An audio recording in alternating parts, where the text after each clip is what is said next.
विश्वानि देवयुनानि विद्वान् योधस्मज्जुहुरानमेनो भूयिष्ठां ते नमः भुक्तिं विधेम। ॐ वन्दे बोधमयं नित्यं गुरुं शङ्कररूपिणं यमाश्रितो हि वक्रोऽपि चन्द्रः सर्वत्र वन्द्यते।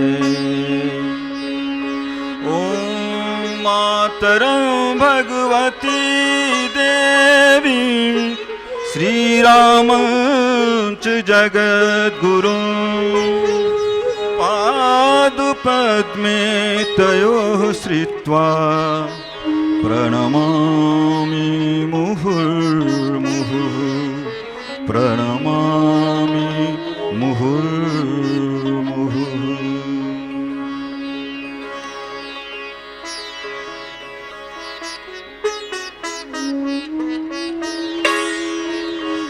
असंभवं संभव कर्तुमुद्यतं प्रचण्डझञ्झावृत्तिरोधुसक्षमं युगस्य निर्माणकृते समुद्यतं परं महाकालं नमाम्यहं परं महाकालं नमाम्यहम्। आज हमारी नवरात्रि का चौथा दिन है और आज हम चौथे और पांचवें दोनों देवियों का स्मरण करते हैं। एक देवी का स्मरण एक्स्ट्रा हो गया पहले, आज वैसे स्कंद माता का नाम आता है। जो महाशक्ति है वो शिव के साथ जुड़ी हुई है और शिव के साथ जुड़ी होने के कारण उनको हम जगन माता इस तरह से मानते हैं। जितनी महत्ता भगवान शिव की है उतनी ही माँ पार्वती की भी है। उनकी स्तुति करने से विभिन्न रूपों में, इस रूप में हो, दुर्गा सप्तशती हो और चाहे वो शंकर पार्वती हो, दोनों ही रूपों में हमारे लिए वो फलदायी है। माँ सहृदय होती है, करुणामयी होती है, दयालु होती है, इसलिए वो जल्दी पिघल भी जाती है और देती भी है, अनुदान भी देती है। अगर हम अब क्षमा मांग लें और बहुत सारे काम ऐसे हैं जो हम नहीं करना चाहिए वो नहीं करेंगे, ऐसा हम संकल्प ले लें तो फिर उसके बाद वो हमें मदद करती है काम में। आज हम ऐसे ही एक देवी का भजन से शुरू करेंगे। गायत्री माता है और गायत्री माता के रूप में ही उनका हम करेंगे। माता तेरे चरणों में स्थान जो मिल जाए, ये जीवन धन्य बने, वरदान जो मिल जाए। माता तेरे चरणों में स्थान जो मिल जाए, माता तेरे चरणों में स्थान जो मिल जाए, यह जीवन धन्य बने माँ, यह जीवन धन्य बने। वरदान जो मिल जाए, यह जीवन धन्य बने। वरदान जो मिल जाए, माता तेरे चरणों में।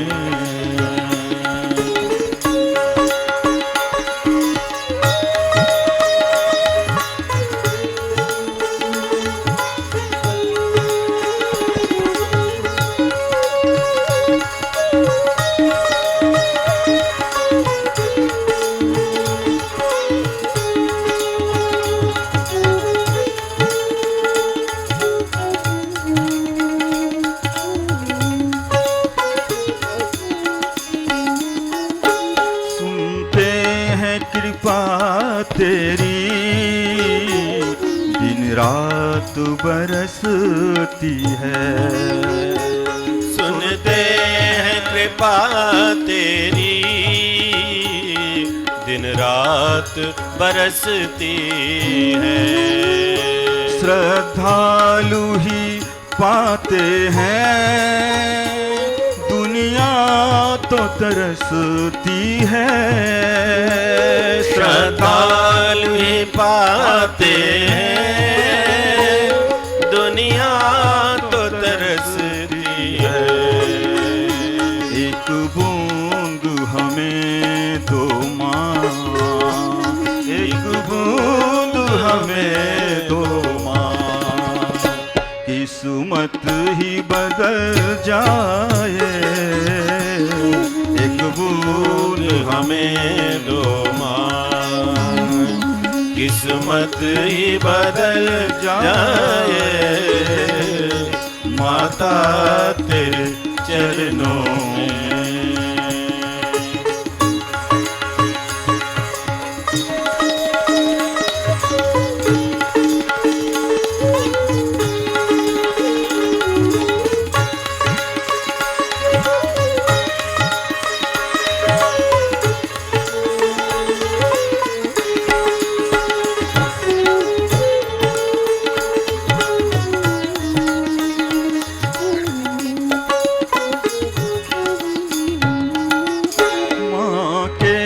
चरणों में तू नित ध्यान लगाया कर। माँ के चरणों में तू नित ध्यान लगाया कर। पाना है मोक्ष अगर उसमें खो जाया कर। पाना है मोक्ष अगर उसमें खो जाया कर। मन में वह प्यार जगा माँ, मन में वह प्यार जगा। माँ में ही क्षमा जाए। माता तेरे चरणों में।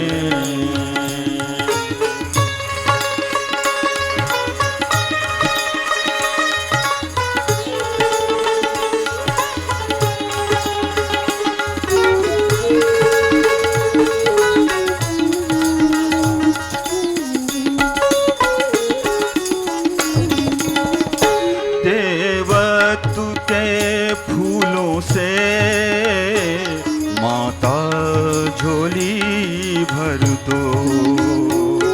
देवत्व के फूलों से माता झोली भर दो।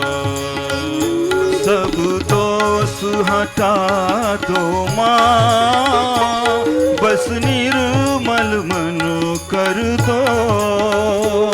सब दोष हटा दो माँ, बस निर्मल मन कर दो। जीवन भी सुगंधित हो, जीवन भी सुगंधित हो। दुर्गंध निकल जाए, यह जीवन धन्य बने माँ। वरदान जो मिल जाए माता तेरे चरणों में। स्थान जो मिल जाए माता तेरे चरणों में। माता तेरे चरणों में। माता तेरे चरणों में। कुछ प्रश्न हैं आज, बड़े अच्छे प्रश्न हैं।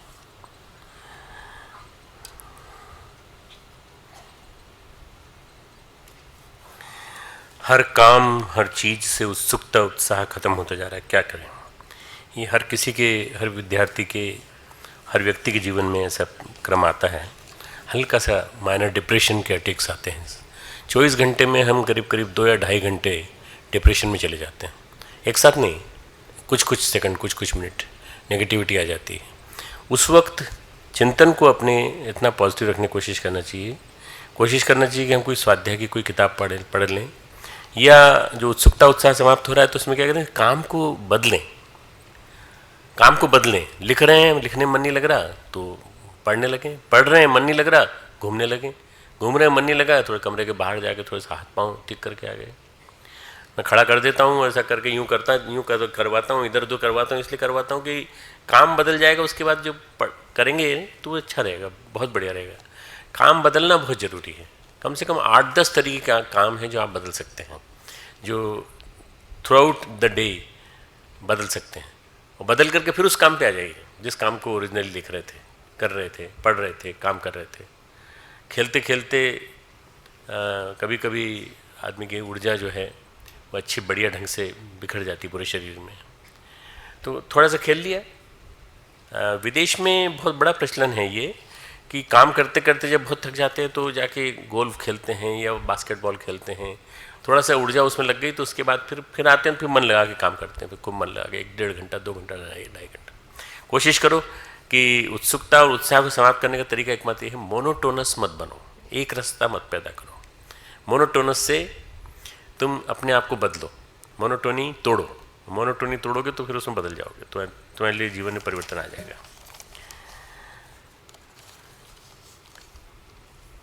पहले दिन की क्लास में आपने माला का जप करने के लिए प्रयोग दिखाया था, तो मैंने कई जगह से सुना है कि माला एक माध्यम है परमात्मा और शिष्य का या भक्त का। मैं भी मानता हूँ माला एक माध्यम है। माला का प्रयोग करना जरूरी है अथवा नहीं, माला का प्रयोग जरूरी नहीं है, पर माला एक बिगिनिंग टूल है, इंस्ट्रूमेंट है, जिसको हाथ में रखने से मन लगा रहता है।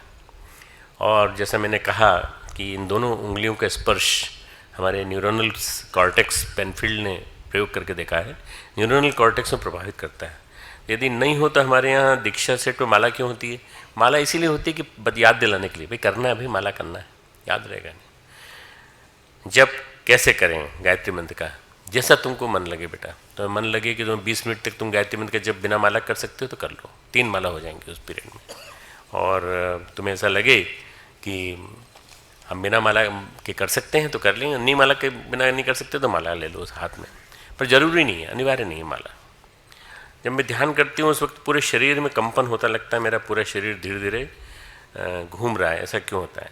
बेटा हर एक को होगा ये, थोड़ा थोड़ा कभी कभी ध्यान की जब गहराई में जाने की कोशिश करते हैं तो हमको कभी शरीर में कहीं शून्य लगने लगता है, शरीर में कहीं घबराहट होने लगती है।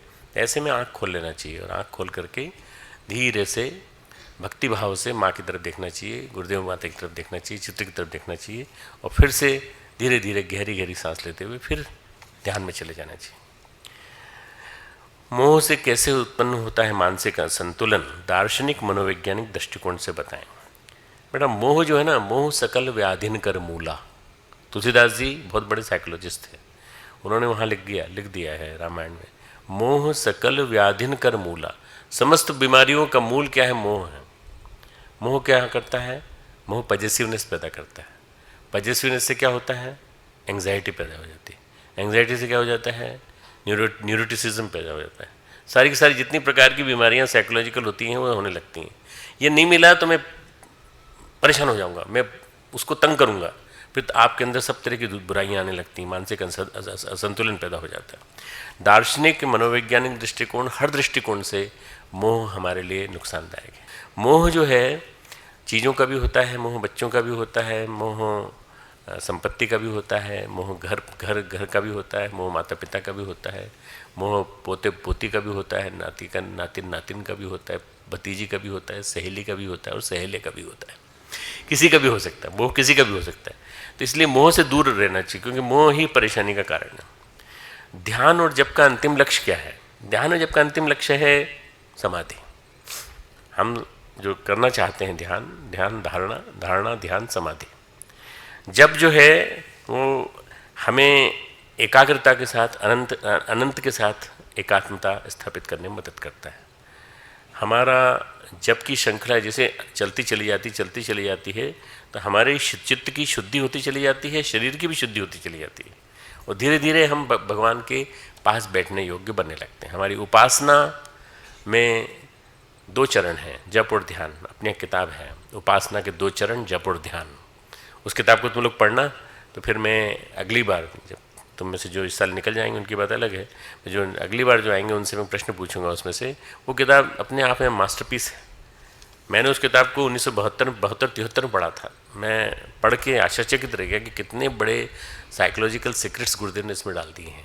72-73 की पढ़ी हुई मेरी किताब है और मैं निरंतर पढ़ता रहता हूँ उसको। यहाँ गायत्री क्या बोला था उन्हें, मंत्र साधना के 2 चरण, क्या उपासना के 2 चरण, जप और ध्यान। ये उपासना के 2 चरण हैं, जप और ध्यान। उपासना केवल बैठ करके आंख बंद करने को नहीं कहते, आंख बंद किए हुए और चिंतन कहीं और चल रहा है। ध्यान से प्राण प्रतिष्ठा होती है जप में। श्री राम भगवान मर्यादा पुरुषोत्तम कहलाते हैं, लेकिन बाली को तो छिप के मारा था। ये कौन सी मर्यादा थी? देखो, बाली को मारा था ना, वो उन्होंने अवतारी रूप में मारा था। अवतारी रूप में, अवतार जो होता है वो अनीति का संहार करने के लिए आता है। और अवतार की चेतना ये कहती है कि बाली जैसा बलशाली, बाली ने अपनी पूंछ में रावण को बांधकर सारे जितने भी लोग हैं ना, सब लोगों में शेर कराई थी उसकी। और वो रावण उससे माफ़ी मांगता रहा, तब भी उसको घुमाता रहा, अपनी पूंछ से घुमाता रहा उसको, ऐसे पूंछ बांध के। इतना बलशाली था बाली। पर बाली ने अपनी छोटे भाई की पत्नी को, मर्यादा स्थापित करने आए हैं तो मर्यादा को मेंटेन करने के लिए उनको दंड भी देना पड़ता है। मर्यादा मेंटेन रहनी चाहिए। छोटे भाई की पत्नी तुम्हारी बेटी के समान है, तुमने उससे शादी क्यों की, तुमने उसको अपहरण क्यों किया? तो सुग्रीव की पत्नी का अपहरण करके उसने अपने यहाँ रख लिया था बाली ने। इस पाप का दंड दिया था। और पाप का दंड देने के लिए तुम मालूम है 7 ताड़ के पैर के थ्रू पैर तीर गया। तो तुम मालूम, कहानी मालूम है ना सबको, किस तरह से उन्होंने मारा था। वो उसके पीछे एक तांत्रिक रहस्य है, सप्तचक्र भेदन की प्रक्रिया है। वो कभी प्रसंग आएगा तो उसको मैं बताऊंगा।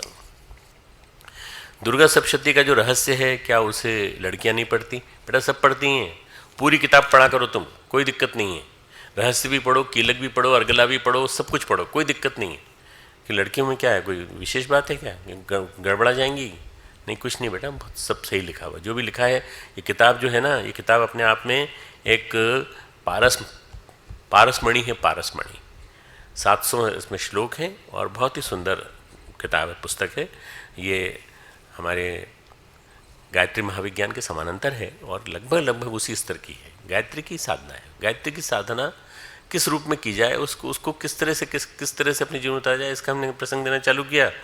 कुछ मंत्र दिए तो लोगों ने कहा नहीं, मंत्र मत दो आप, और ये जो आप सिद्धि की बात करते हो ये मत करो। तो हमने उतना हिस्सा काट दिया, पर उसको महत्व देना चालू कर दिया। तो वो एक लेखमाला आती है जो आप अखंड ज्योति में पढ़ते हैं। शिव जी अपनी पत्नी पार्वती जी का जला शरीर लेकर ब्रह्मांड में चक्कर लगा रहे थे, तो उनके शरीर के 51 खंड भारत में क्यों गिरे? बेटा केवल भारत में नहीं गिरे, बलूचिस्तान में भी गिरे। बलूचिस्तान में हिंगलाज शक्तिपीठ जो है वो उन्हीं का, वहाँ का स्थापित है। ये भी हो सकता है कि उस ज़माने में भारतवर्ष जो है, आर्यावर्त यही था, पूरा आर्यावर्त यही था। इसलिए हमारे ग्रंथों में जो वर्णन आता है वो बृहत्तर भारत का आता है, ग्रेटर इंडिया। और ग्रेटर इंडिया इतना ही बड़ा था जितना बड़ा ये है। इसलिए इसको, चूँकि बलूचिस्तान के नीचे भी जाओ तो समुद्र है, वो जो दुबई की तरफ जाते हैं जिस समुद्र के ऊपर होते हुए, वो वाला समुद्र वहीं है बलूचिस्तान से नीचे। अभी भी हिंगलाज शक्तिपीठ की यात्रा होती है, सिद्धपीठ की यात्रा होती है, और लोग जाते हैं यहाँ से वीज़ा लेकर के, तो उनको परमिशन कर देती है पाकिस्तान सरकार। गिने चुने लोगों को मिलती है, परंतु ये बहुत 51 जो स्थान गिरे, अब वो जितने उन्होंने टुकड़े किए तो उतने टुकड़े गिरे, और जहाँ जहाँ वो घूमे उतने में गिरे। हो सकता है कि भगवान शिव को विदेश अच्छा नहीं लगा होगा, भारत ही अच्छा लगा होगा, इसलिए यहीं पे उन्होंने गिराया है। अमेरिका के महान वैज्ञानिक हॉर्वर्ड ने मंत्र विज्ञान पर शोध किया तो गायत्री मंत्र सबसे ज़्यादा शक्तिशाली ठहरा। आप कहते हैं राम नाम शक्तिशाली। बेटा मैं जब कहता हूँ तो मैं जब रामायण की चर्चा कर रहा हूँ तो राम नाम की बात कह रहा हूँ। गायत्री मंत्र अपने आप में समस्त मंत्रों में शक्तिशाली है, पर कंपटीशन नहीं हो रही यहाँ पे किसी तरह की कि राम नाम की शक्ति, राम नाम है कि गायत्री नाम है, गायत्री मंत्र है कि राम नाम है। यहाँ तो राम नाम की महिमा की का गान हो रहा है, कोई कंपटीशन नहीं हो रही है। राम नाम शक्तिशाली है कि ये शक्तिशाली है? नहीं, मैं समझता हूँ दोनों ही शक्तिशाली हैं, दोनों की शक्ति बराबर है। गायत्री मंत्र बोलने में 1,10,000 कंपन होते हैं, तो कितने समय में? बेटा जितनी देर आप गायत्री मंत्र जपते हैं उतनी देर में कंपन बराबर होते रहते हैं, कंटिन्यूस होते रहते हैं। गायत्री मंत्र बोलते हैं जब, तो गायत्री मंत्र में प्राण हो तब। एक किताब है अपने आप, मैंने 4 अमृतवाणी लिखी थी, उसका समुच्चय किताब रूप में छाप दिया था। अमृतवाणी गुरुदेव की थी, प्रवचन गुरुदेव का है। साधना में प्राण आ जाए तो कमाल हो जाए, साधना में प्राण आ जाए तो कमाल हो जाए। किताब को पढ़ना, तुमको आनंद आ जाएगा तुमको पढ़ने के बाद। कहानी जैसी बिल्कुल पूरी, शुरू से आखिर तक तुम पढ़ना चालू करोगे, आखिर तक पढ़ते चले जाओगे। गुरुदेव ने जो लिखा है, गुरुदेव ने जो बोला है वो गुरुदेव की बोली हुई चीज़ को तुम लिखे हुए फॉर्म में पढ़ोगे तो आनंद आ जाएगा। गायत्री की गुरुवर की धरोहर भाग 1, भाग 2, भाग 3, भाग 4 प्रकाशित हुए हैं। इन्हें प्रवचन है गुरुदेव के, गुरुदेव के प्रवचन है। गुरुदेव के प्रवचन पढ़ा करो, तुम प्रवचन पढ़ोगे तो तुमको बहुत कुछ आइडिया मिलेगा कि गुरुदेव बोलते समय कैसे थे सरल, और लिखते समय कितने कठिन क्लिष्ट शब्द लिखे उन्होंने। दुनिया में सबसे पहले कौन आया? ज्ञानी, अज्ञानी। अज्ञानी आया, अज्ञानी ने आकर ज्ञानी आया और ज्ञानी ने आकर के अज्ञान पैदा कर दिया कि ब्रह्म सत्यम जगन मिथ्या, ये जितनी चीज़ें सब बेकार हैं। जो ज्ञानी आया ना, उस ज्ञानी ने इसको अगर सही ढंग से समझा होता तो ये दुनिया वहीं उसी समय स्वर्ग बन गई होती पूरी पूरी। इस ज्ञानी ने अज्ञान को बढ़ावा दिया और अज्ञान से लड़ने के लिए फिर भगवान को आना पड़ा समय समय पर। भगवान जो आते हैं अवतार के लिए आते हैं, पर अवतार लेते हैं तो वो अज्ञान से लड़ने के लिए लेते हैं। अज्ञान ही सारी की सारी समस्त परेशानियों का कारण है। अज्ञान ही सारी परेशानियों का कारण है, सारी भ्रांतियों का कारण है। भ्रांतियों से लड़ने के लिए भगवान को आना पड़ता है। पूर्व जन्म क्या है? क्या वास्तव में पूर्व जन्म का कर्मफल इस जन्म में पड़ता है? बेटा भगवान कहते हैं मामे पेती पुनर्जन्म, मुझे तू मिलेगा। पुनर्जन्म होगा तो तू मुझे मिलेगा अगर तू मेरा भजन करेगा, अगर तू मेरा कीर्तन करेगा, अगर तू मुझे याद करेगा। पुनर्जन्म जो है ये थ्योरेटिकली प्रूव्ड है, साइंटिफिकली प्रूव्ड है, और मुसलमान लोग नहीं मानते थे। मुसलमानों में ही पुनर्जन्म के कई केसेस मिले हैं, बहुत सारे। तो परम पूज्य गुरुदेव की किताब है पुनर्जन्म एक ध्रुव सत्य, उस किताब को पढ़ना। उसमें कम से कम कुछ नहीं तो 150-200 उदाहरण हैं, जो फिर मैंने एडिट की है उसको 1985 में। वो भी बहुत बढ़िया किताब है, उसको पढ़ना। दोनों किताबें अच्छी। इस पुनर्जन्म का कर्मफल इस जन्म में हमको भुगतना पड़ता है, इसलिए पूर्व जन्म के कर्मों को ठीक करने के लिए इस जन्म में अच्छे कर्म करो।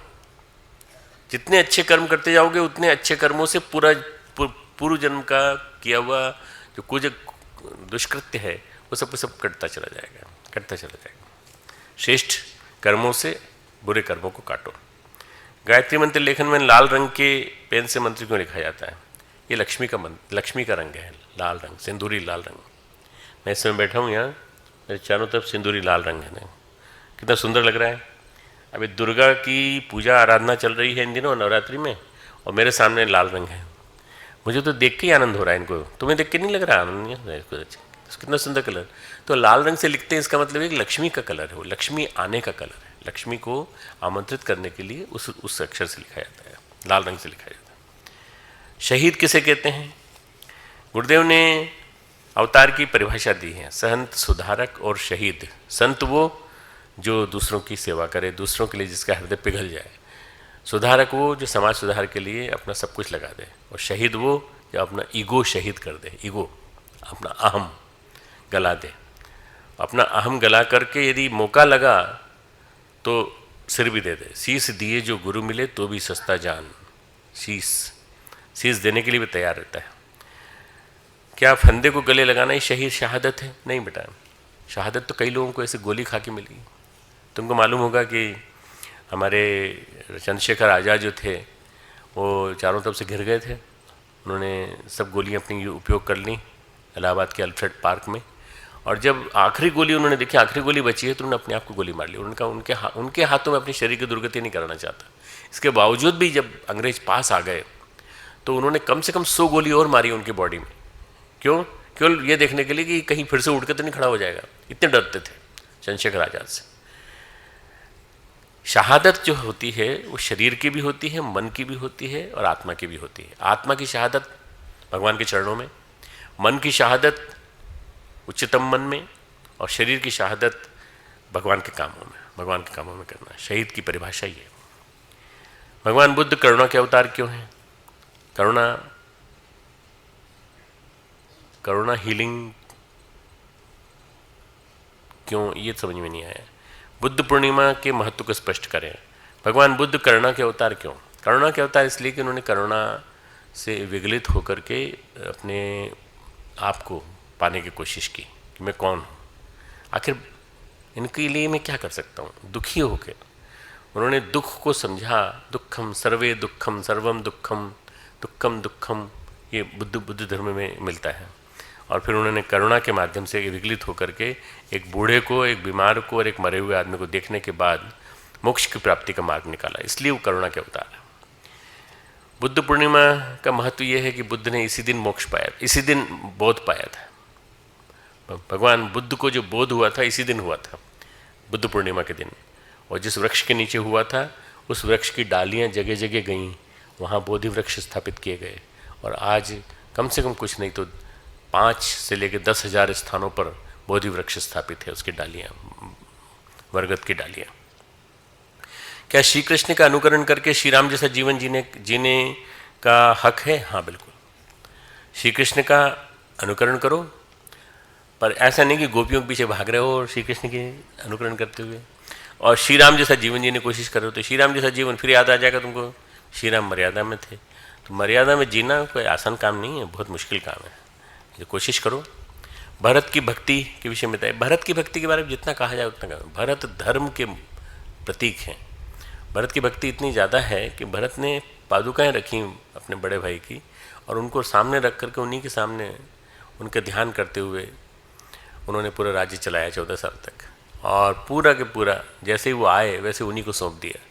भरत धर्म के अवतार हैं, जैसे युधिष्ठिर धर्म के अवतार हैं ऐसे भरत धर्म के अवतार हैं। जामवंत तो हनुमान की भक्ति किस प्रकार की थी? जामवंत तो हनुमान की भक्ति भी बहुत विलक्षण भक्ति थी। कभी प्रसंग आएगा, जामवंत और हनुमान दोनों के साथ साथ प्रसंग हैं बहुत सारे, जिनको हम आपको बताएंगे। जो मुझसे द्वेष रखते हो उनका नाश और मेरे बल की वृद्धि करो। विद्येहि द्विषताम नाशम विद्येहि बलमुच्चकई रूप देहि रूपम देहि जयम देहि यशो देहि द्विषो जयहि। अर्गला स्तोत्र। क्या आध्यात्मिक ग्रंथों में किसी की बुराई और निंदा करना भी पाप है? न तो हमें किसी के नाश की प्रार्थना करनी चाहिए, तो हमें किसी के नाश की प्रार्थना करनी चाहिए। बेटा नाश उसकी नहीं, उसकी नाश नहीं करना है, द्वेष भाव का नाश हो। द्वेष जो कर रहा है उसका नाश नहीं होना है, द्वेष भाव जो है उसका नाश हो। बुराई का भाव जो है उसका नाश हो, द्वेष की जो भावना है उसका नाश हो। द्वेष करने वाले का नाश हो ये नहीं है। गायत्री मंत्र बोले। ओम भूर्भुवः स्वः तत्सवितुर्वरेण्यं भर्गो देवस्य धीमहि धियो यो नः प्रचोदयात्। ओम गुरुर्ब्रह्मा गुरुर्विष्णु गुरुरेव महेश्वरः गुरुः साक्षात् परब्रह्म तस्मै श्री गुरुवे नमः। अखण्डमण्डलाकारं व्याप्तं येन चराचरं तत्पदं दर्शितं येन तस्मै श्रीगुरुवे नमः। मातृवत् लालयित्री च पितृवत् मार्गदर्शिका नमोऽस्तु गुरुसत्ताय सत्या श्रद्धा प्रज्ञायता।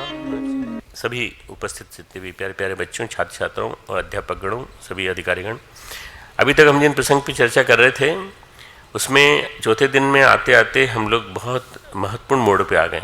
गोस्वामी जी महाराज कहते हैं, हर्षे हेतु हेरि हर ही को, हर्षे हेतु हेरि हर ही को किय भूषण तिय भूषण ती को। अब ये काव्य है, अलंकार है, पूरा के पूरा बहुत बहुत बढ़िया सुंदर है।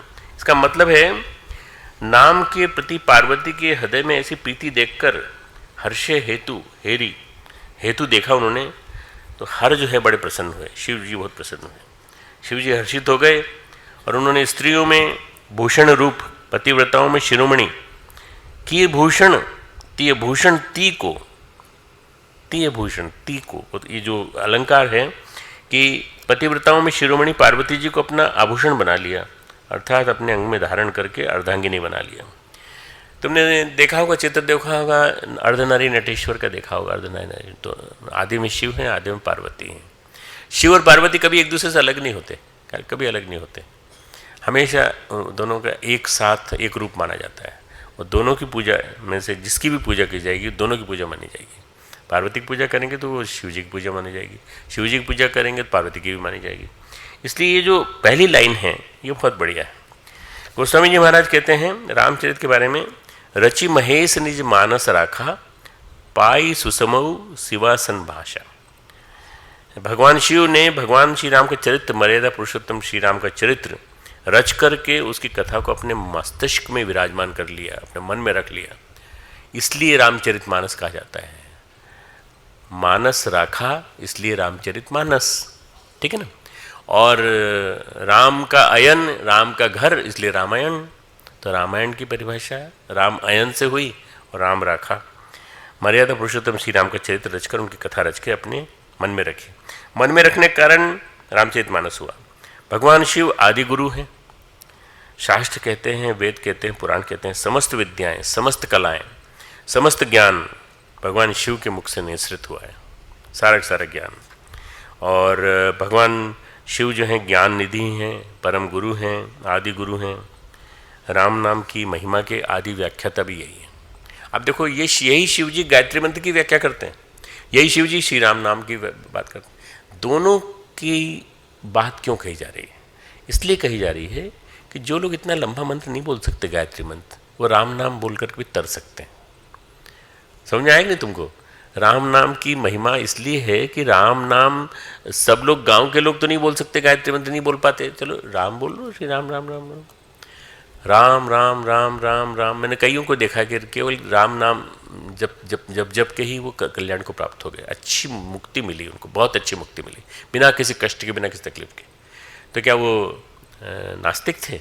वो गायत्री मंत्र को नहीं मानते थे? नहीं, गायत्री मंत्र को मानते होंगे, जरूर मानते होंगे, ऐसी बात नहीं है, पर गायत्री मंत्र की महिमा अपनी जगह है और राम मंत्र की महिमा अपनी जगह है। गोस्वामी जी कहते हैं राम नाम की महिमा को सबसे ज़्यादा संपूर्णता से अगर कोई जानता है तो वो शिव हैं।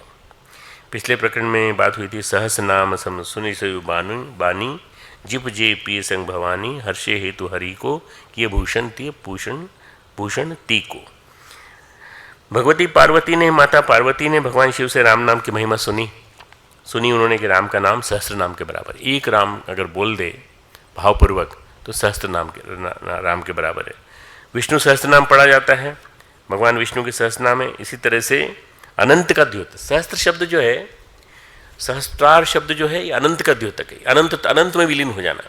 सहस्त्र का शब्द का मतलब है अनंत। सहस्त्र शब्द जो है अनंत के बराबर है। कितने नाम है? हजारों नाम है भाई, हजारों बोलते ना, लाखों तो नहीं बोलता कोई, लाखों पैसे के बारे में बोलते हैं, पर जब नाम की बात आती है तो हजारों नाम है भगवान के। सहस्त्र शब्द, सहस्त्र नाम अनंत का द्योतक है। शेषनाग को कहते हैं धरती पर धारण कर रखा है, धरती को धारण कर रखा है शेषनाग ने। क्या है वो? उनको कहते हैं कि उनके सहस्त्र फण हैं। ये जो हमारा मस्तिष्क है, इसको मालूम नहीं तुम लोगों ने इसकी एनाटॉमिकल बनावट देखी है कि नहीं? किसी ने तुम लोगों में से योग वालों ने देखी है इसकी एनाटॉमिकल बनावट देखी है बेटा तुम लोगों ने? इसमें सलकाई गायराई होते हैं, ये तुमने देखा है ना पूरा। तो ये कभी तुम इनको समझने की कोशिश करना, ये एक प्रकार से सहस्त्र शीर सागर का पूरा, और उसमें सहस्त्रार जो है वो भगवान शिव का जो सर्प है शेषनाग, उसकी तरह से दिखाई पड़ता है। अगर उसको समझने की कोशिश करेंगे तो ये क्षीर सागर, सहस विष्णु, सब के सब यहीं मौजूद हैं, और यहीं लक्ष्मी बैठी हुई भगवान विष्णु के पैर दबा रही हैं। अनंत का प्रतीक कहते हैं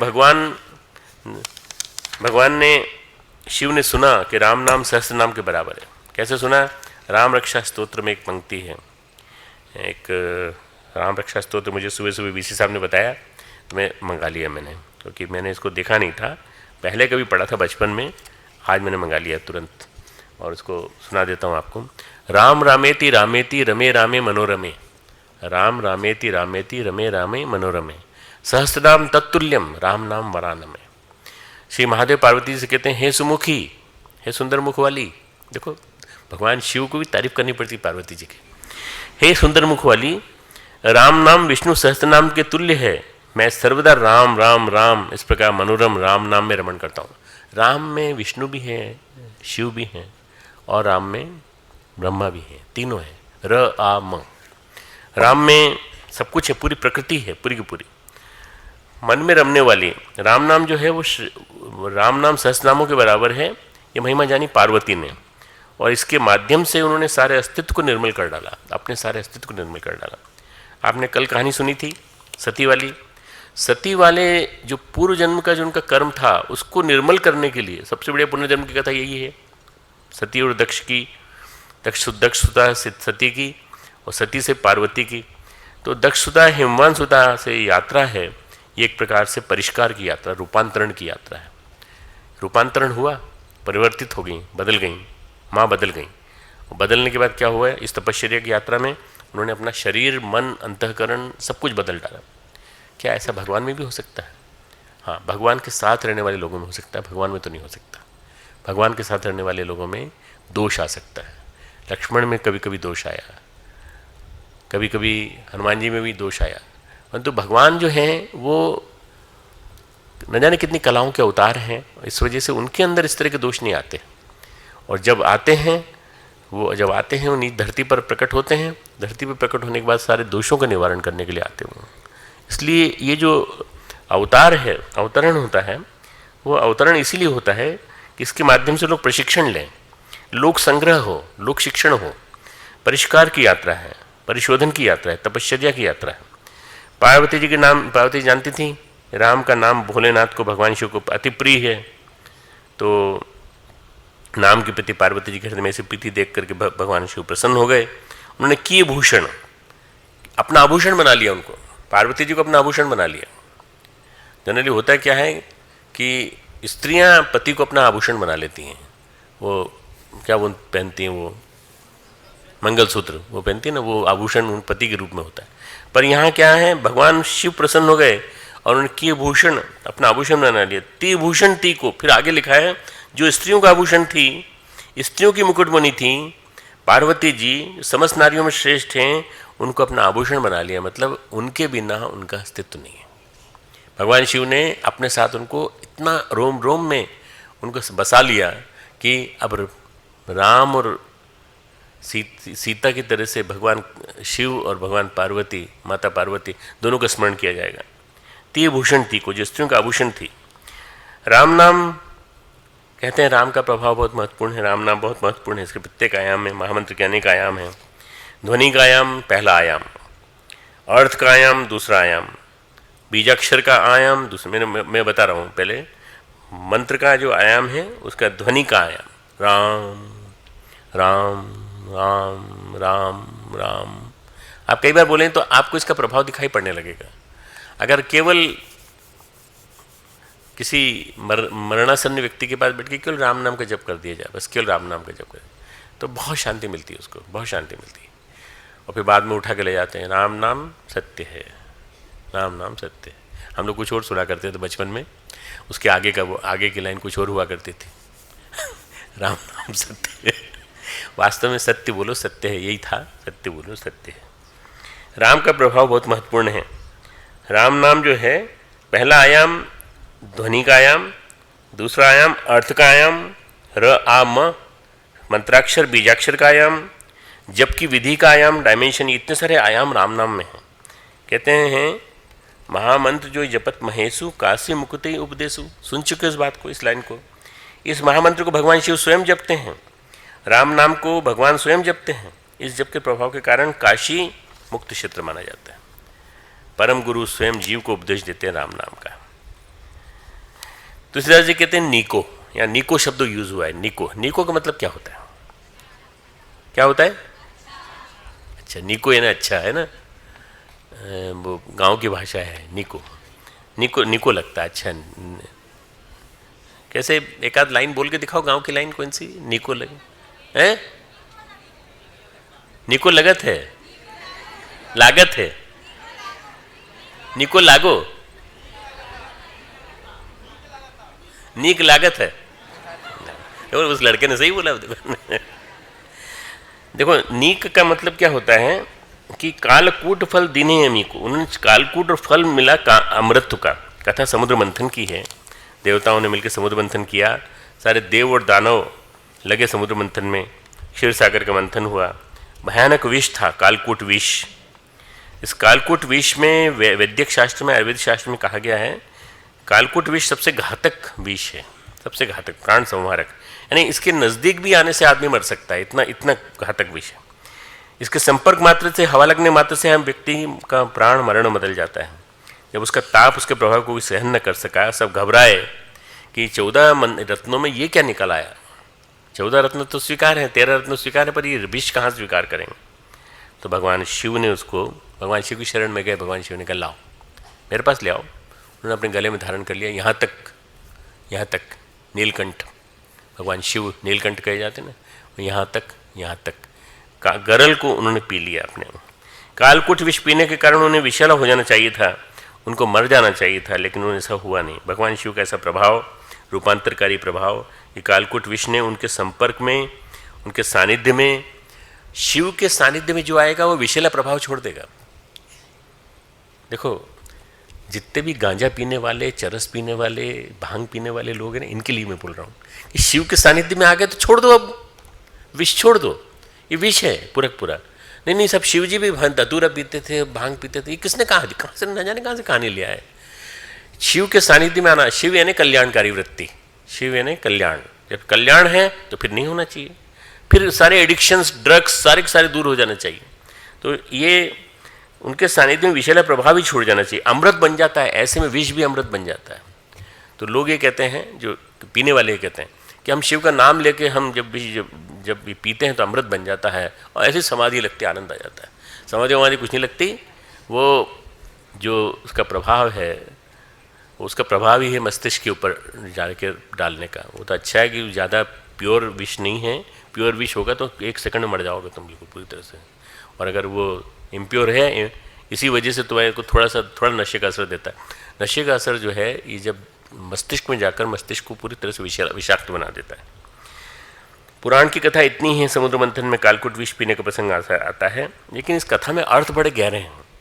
भगवान शिव योगेश्वर हैं, रस शास्त्र के मर्मज्ञ हैं, योग विद्या को प्रकट करते हैं। योग विद्या में प्रसंग आता है, कहते हैं पिंड में ब्रह्मांड है और चंद्रमा और सूर्य का प्रसंग आता है। इड़ा और पिंगला का प्रसंग आता है, इड़ा और Pingala, parasympathetic and sympathetic system. सूर्य चक्र का प्रसंग आता है, अम्बलाइकस के नीचे, नाभि के पीछे। चंद्र चक्र का प्रसंग आता है इसी के तुरंत पीछे, सूर्य चक्र के थोड़ा बिल्कुल पीछे चंद्र चक्र है। जैसे चंद्रमा परिक्रमा लगाता है सूर्य की, इसी तरह से चंद्र चक्र जो है वो सूर्य चक्र के पीछे स्थित होता है। पतंजलि ने इनकी चर्चा संयम के संदर्भ में विभूतिपाद में की है। चंद्र की भी की है, सूर्य की भी की है। गुड़ बात यह है कि सूर्य चंद्रमा दोनों स्थित हैं। सूर्य चक्र की बात की गई है, नाभि की बात कही गई है, सोलर प्लेक्सस की बात कही गई है, पर चंद्र चक्र की चर्चा कुछ लोग तो करते हैं, पर कुछ लोगों को जानकारी नहीं है उसके बारे में। नाभि के पीछे वो भी है। सूर्य जीवन का केंद्र है, ताप का केंद्र है। सूर्य जीवन का केंद्र है, ताप का केंद्र है, उष्मा का केंद्र है। अगर सूर्य चक्र नहीं होता हमारे अंदर तो हम ताप, उष्मा हमें नहीं मिलेगी। उष्णता का केंद्र है, प्रजनन का केंद्र है, यहीं से प्रजनन के लिए सारी उमंगें जाती हैं। सूर्य केंद्र है। कहते हैं चंद्रमा से, सोम से अमृत टपकता है, लेकिन सूर्य उसे सोख ले जाता है। अमृत विश्व में बदलता है, अमृत को विश्व में बदल देता है। ऐसी बात नहीं है। ऐसी बात सामान्य जीवों के संदर्भ में, सामान्य मनुष्यों के संदर्भ में की जाती है। योग शास्त्र कहते हैं, जैन साधकों ने, जैन गुरुओं ने एक शब्द निकाला, हाराकिरी। मालूम तुमको हाराकिरी वर्ड क्या होता है? हाराकिरी क्या होता है? चंद्र केंद्र पे अटैक करना, सूर्य केंद्र के पीछे जाके उसके ऊपर हमला करना, तुरंत आदमी मर जाता है। चंद्र केंद्र पर जो हमला की जाए, चोट दी जाए तो आदमी मर जाता है। इस चंद्र केंद्र के द्वारा मृत्यु को हाराकिरी कहते हैं। अमृत टपकता तो है लेकिन काम नहीं आता। योग के सारे आसन, योग की सारी विधियाँ, योग के सारे आसन, योग की सारी विधियाँ जो हठयोगी यहाँ बैठे हैं या हठयोग के बारे में जानकर रखते हैं, जीवन की ऊर्जा को, सूर्य के प्रवाह को रूपांतरित करने के लिए हैं। जितनी भी जीवन की योग की पद्धतियाँ हैं वो जीवन की ऊर्जा को रूपांतरित करने के लिए हैं, मॉडिफाई, ट्रांसफॉर्म देम, चंद्र केंद्र की ओर ले जाने के लिए हैं। सूर्य की ऊर्जा को चंद्र केंद्र की ओर ले जाने के लिए। अगर ऐसा हो जाए तो जीवन बदल जाएगा, रूपांतरित हो जाएगा। सूर्य तो अमृत को विश्व में बदल देगा, परंतु अमृत अगर बन गया, वो चंद्र तक पहुंच गया, तो चंद्र अमृत के रूप में उसको पूरी बॉडी में कायाकल्प कर देगा, अंदर बदल देगा। ऐसा होने पर मृत्यु असंभव हो जाएगी। योग की विधियाँ कहती हैं, यदि जीवन ऊर्जा रूपांतरित हो, भक्ति कहती है यदि वासना भावना में, प्रेम में, भक्ति में रूपांतरित हो, तो चंद्र की ऊर्जा, सूर्य की ऊर्जा, चंद्र की ऊर्जा आए तो अमृत है। सूर्य की ऊर्जा चंद्र की ऊर्जा की ओर आए तो अमृत है। चंद्र की ऊर्जा आध्यात्मिकता में बहुत ज़्यादा जरूरी है हमारे लिए, क्योंकि ये वासना का क्षय करती है। सूर्य की ऊर्जा बढ़ जाती है जब योगी में, साधक में कभी, तो कभी कभी वासना को बहुत तेज बढ़ा देती है, और ऐसे में पतन सुनिश्चित है। इसलिए चंद्र का होना जरूरी है। चंद्र और सूर्य में साम्यता हो, इक्विलिब्रियम, समानता हो, समत्वम, सामंजस्य हो, तो कहते हैं आध्यात्मिक जीवन आरंभ हो गया। आपका चंद्र और सूर्य दोनों का सामंजस्य बैठ गया, अब आपकी आध्यात्मिक यात्रा आरंभ हुई, ऐसा कहा जाता है। ईड़ा नाड़ी पिंगला नाड़ी बराबर हो, योगी लोग क्या देखते हैं? योगी लोग ये देखते हैं कि ईड़ा नाड़ी और पिंगला नाड़ी बराबर चल रही है कि नहीं, सामंजस्य है कि नहीं, समस्वरता है कि नहीं, तो फिर सुषुम्ना सक्रिय हो जाती है, बीच वाली सुषुम्ना, स्पाइनल कॉर्ड के सेंटर में। चंद्र केंद्र से प्रकृति से जो अमृत बरसाती है वो सूर्य केंद्र सोख लेता है। वासना के ताप में सारा अमृत जल जाता है। मैं जो बार बार बोल रहा हूँ कि विष बन जाता है, क्या है वो? वासना के ताप में अमृत विष बन जाता है और जल जाता है। ये प्रक्रिया मनुष्य के जीवन में नित्य प्रति होती है। विष अमृत बन जाए, इस प्रक्रिया को बिरले ही कर पाते हैं। बड़े जानकार योगी, ज्ञानी योगी, बड़े योगी, योग के परम रहस्य को जानने वाले, भगवान शिव की शरण में जाने वाले, राम नाम का जप करने वाले लोगों को इसकी बहुत ज़्यादा मदद मिलती है, और वो अपने विष को अमृत में बदल सकते हैं। अपने अंदर पैदा होने वाले विष को अमृत में बदल सकते हैं। गोस्वामी जी कहते हैं भगवान शिव परम योगी हैं, योगियों के गुरु हैं, योगियों के आराध्य हैं, योगियों को जन्म देने वाले हैं। वे जानते हैं कैसे विष को अमृत में बदला जाता है। बात चंद्रमा से टपकने वाले अमृत को विष न बनने देने की है। चंद्रमा से टपकने वाले अमृत को विष नहीं बनने देना है, उस अमृत को अमृत के रूप में ही लेना है। स्त्री में जो गुण हैं उसमें तत्व हैं। जो स्त्रीत्व है पुरुष के संपर्क में आकर वो विष बन जाता है। अगर जागरण हो तो विष नहीं बन सकता, वो अमृत में परिवर्तित हो सकता है। ऐसे कई गोपनीय साधनाएं हैं, इनकी बातें यहाँ नहीं करना है। गुरजीएफ एक बहुत बड़ा फकीर था। गुरजीएफ ऑस्पेंस्की उसका शिष्य था। बड़ा मौजी फकीर, विचित्र दुनिया में साधु महात्मा जन। अगर हम कहें कि जर्मनी में पैदा हुआ ये आदमी जो था कितना विलक्षण था, ये विचित्र विलक्षण अद्भुत ढंग का कोई व्यक्तित्व हुआ है, तो गुरजीएफ उसके शिष्य हुए ऑस्पेंस्की। ऑस्पेंस्की ने बड़ी अच्छी किताब लिखी है, उसमें टर्शियसस ऑर्गेनम ये नाम की किताब है। बहुत फेमस किताब है, बड़ी रहस्यमय बातें लिखी उन्होंने। और गुरजीएफ ने ये से रहा नहीं जाता था, विचित्र व्यक्ति था वो। कब क्या कहे, कब क्या करे, तो वो सारी बातें लिखता जाता था। कब गाली देने लगे, कब चिल्लाने लगे, कब मारने लग जाए, कुछ नहीं कहा जाता था। अपनी मौज में एक बार उसने कहा चंद्रमा मनुष्य को खा जाता है। एक बार मौज में कहा चंद्रमा मनुष्य को खा जाता है। तो लोगों ने पूछा आपका मतलब क्या है? चंद्रमा मनुष्य को खा जाता है? बोले अरे लेकिन मैं चंद्रमा को खा जाता हूँ। चंद्रमा खाने का क्या मतलब? चंद्रमा मनुष्य को खा जाता है मतलब क्या? चंद्रमा का आकर्षण, चंद्रमा की सौम्यता, चंद्रमा की पूर्णता सूर्य के द्वारा सोख ली जाती है। चंद्रमा मनुष्य को खा जाता है, चंद्रमा के आकर्षण को सूर्य सोख लेता है। जीवन खा जाता है चंद्रमा, लेकिन सूर्य की ऊर्जा यदि चंद्रमा में सम्यक ढंग से समाहित हो जाए, चंद्रमा का अमृत विष न बनने पाए, तो चंद्रमा अमृत देता है, और वो चंद्रमा का अमृत आदमी को सर्वांग पूर्ण बनाता है, एक पूर्ण पुरुष बनाता है। देखो चंद्रमा का जो अमृत है वो हमें सुख देता है और हमारी वासना को बढ़ाता है, और सूर्य का जो ताप है वो उस वासना को कम करता है। उस वासना को कम करके दोनों के बीच में तालमेल बिठा करके किस तरह से किया जाए, भगवान शिव कहते हैं मेरी साधना करो। भगवान शिव कहते हैं मेरी साधना करो। भगवान शिव चंद्रमा को धारण करते हैं, द्वितीय का चंद्रमा, द्वितीय का दूज का चंद्रमा। सबते लघुता ई भली, कबीरदास जी ने कहा है, सबते लघुता ई भली, लघुता ते सब होत, जैसे दूज का चंद्रमा शीश नवाए सबको। जैसे दूज के चंद्रमा को सब शीश नवाते हैं, सब प्रणाम करते हैं, क्योंकि भगवान शीश, शंकर ने उनको अपने यहाँ पे धारण कर रखा है। दूज का चंद्रमा, अभी एक यमाश्रितो ही वक्रोपी चंद्र सर्वत्र वंदते, इन्होंने गाया था ना अभी, तो टेढ़ा चंद्रमा है, टेढ़ा चंद्रमा। और ये जो दूज का चंद्रमा है, ये चंद्रमा भगवान को धारण करने की बात आई। भगवान ने पूर्ण चंद्रमा धारण नहीं किया। पूर्ण चंद्रमा से तो जो अमृत निकलेगा उसको संभालना मुश्किल पड़ जाएगा, तुम्हारे लिए दिक्कत हो जाएगी बहुत ज़्यादा। पूर्णिमा के चंद्रमा की महिमा जो कही गई है, द्वितीया के चंद्रमा की महिमा जो कही गई है, वो सारे के सारे स्त्री पुरुषों के पावन संबंधों के बारे में कही गई है। जितनी भी बातें की गई हैं, ये सारी बातें शरीर के तल पे नहीं है, शरीर के तल से और गहराई पर है। इन सारी बातों का लेना देना है कि सूर्य की ऊर्जा ऊर्ध्वगामी बने।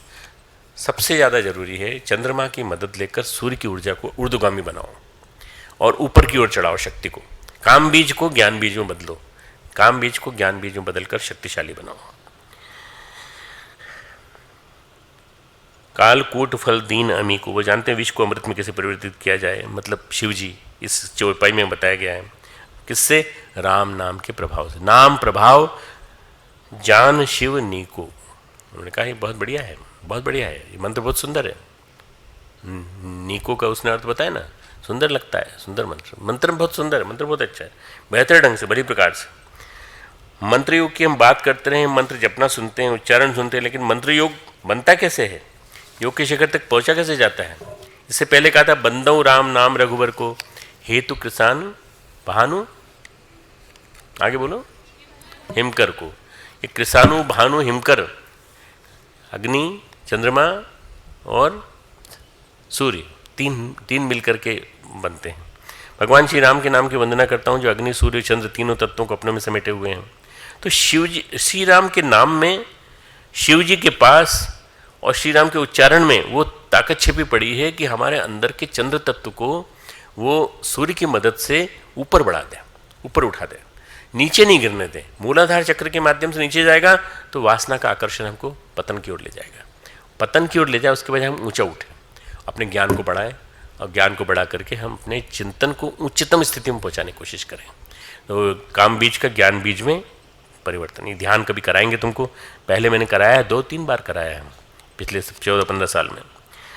आज्ञा चक्र में जाकर त्रिवेणी संगम स्थापित करता है, चंद्र नाड़ी, सूर्य नाड़ी, सुषुम्ना नाड़ी का प्रभाव। यहाँ आकर आज्ञा चक्र में तीनों नाड़ियाँ आके मिलती हैं, बैक में, यहाँ नहीं, बैक में, इसके बैक में, बिल्कुल पीछे की तरफ, दिखाई नहीं पड़ती। और इसमें जो इस संगम में स्नान करता है आज्ञा चक्र में, ये मान लो प्रयाग है, ये प्रयागराज है। जो यहाँ तक पहुँच जाता है वो सहस्त्रार तक भी पहुँच जाता है। सहस्त्रार जो है ये काशी है, परम मोक्ष तक पहुँच जाता है, भगवान शिव के धाम। फिर और ऊपर चलता है तो कैलाश तक पहुँच जाता है। प्रयाग, कैलाश, प्रयाग, काशी, कैलाश, ऐसा अद्भुत है राम नाम। तो वही प्रसंग कहते हैं इस राम नाम के प्रभाव को, इस मंत्र योग के प्रभाव को, विष को अमृत में बदल देते हैं। भगवान विष को अमृत में बदल देते हैं। भगवान विष से भरे व्यक्ति को अमृत में बदल देते हैं।